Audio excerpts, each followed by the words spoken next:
Bareskrim naikkan ke tahap penyidikan. Laporan pembunuhan berencana Brigadir J. Kasus dugaan pembunuhan berencana terhadap Brigadir J yang dilaporkan pihak keluarga Brigadir J sudah masuk tahap penyidikan. Keluarga Brigadir J melaporkan kematian Brigadir J atas kasus pembunuhan berencana. Seperti diketahui, publik mengetahui Brigadir J tewas di rumah dinas Kadif Propam Irjen Ferdy Sambo. Kini, Direktorat Tindak Pidana Umum Badan Reserse Kriminal Polri menaikkan kasus dugaan pembunuhan berencana terhadap Brigadir J ke tahap penyidikan. Dirtipidum Bareskrim Brigjen Andi Rianjajadi mengatakan, naiknya status perkara dugaan pembunuhan berencana Brigadir J ke penyidikan berdasarkan gelar perkara yang baru saja selesai dilakukan oleh penyidik. Hanya saja, Andi tidak membeberkan lebih lanjut mengenai perkembangan kasus ini. Dengan demikian, telah ditemukan dugaan tindak pidana dalam kasus yang menewaskan Brigadir J ini. Sebelumnya, kuasa hukum dari keluarga Nofriansyah Yosua Huta Barat atau Brigadir J resmi melaporkan dugaan pembunuhan berencana ke Badan Reserse Kriminal Polri.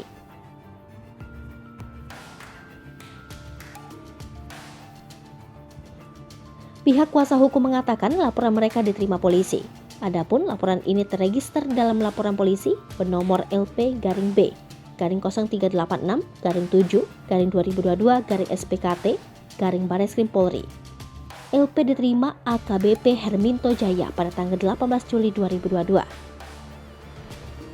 Pengacara keluarga Brigadir J, Johnson Panjaitan menjelaskan, polisi tidak menerima laporan atas dugaan pencurian dan peretasan.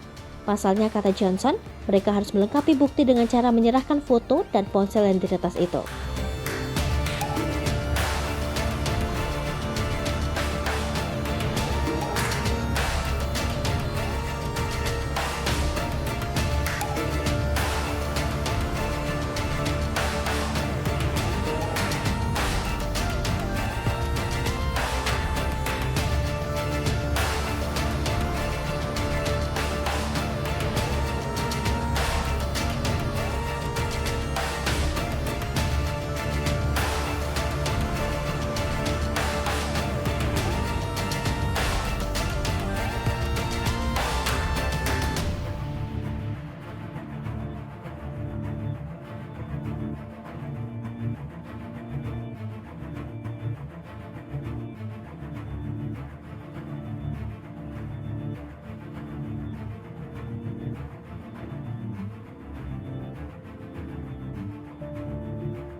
Hai pemirsa Sri Popo TV, jangan lupa komen, like, dan subscribe, serta tonton terus berita-berita terupdate lainnya ya.